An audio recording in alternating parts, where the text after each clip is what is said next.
గ్రామ కసేరీ సెంటర్ లో దాసాంజనేయ స్వామి ఆలయం వద్ద ఈ రోజు అన్నదానం జరిగిందండి. అన్నదానానికి తుఫాను కూడా లెక్క చేయకుండా ప్రజలు వచ్చి అన్న ప్రసాదాన్ని స్వీకరించినందుకు మాకు చాలా సంతోషకరంగా ఉంది. అలాగే ఈ రోజు అన్నదాత పండితులు రండి సంకురాత్రి శ్రీనివాసు గారు, సంకురాత్రి లక్ష్మీ విజయదుర్గా దంపతులచే అన్నదానం జరపబడింది. అలాగే వచ్చే వారం కొమ్ముల నాగేశ్వరరావు గారు కుమారుడు శివశంకర ప్రసాద్ చేతుల మీదుగా అన్నదానం జరుగుతుందండి. అలాగే ఎవరైనా అన్నదానంలో పాల్గొనే భక్తులు ఎవరైనా ఉంటే 5,000 రూపాయలు ఆంజనేయ స్వామి దాసాంజనేయ స్వామి ఆలయానికి కమిటీకి కట్టి అన్నదానంలో పాల్గొవచ్చు.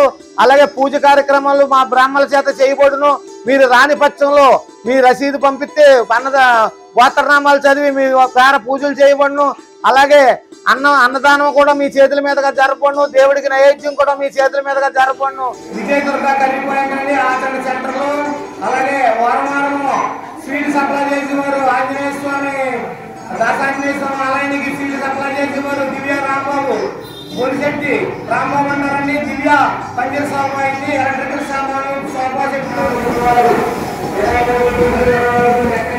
మీ గోదావరి ఛానల్ను సబ్స్క్రైబ్ చేయండి, లైక్ చేయండి, షేర్ చేయండి.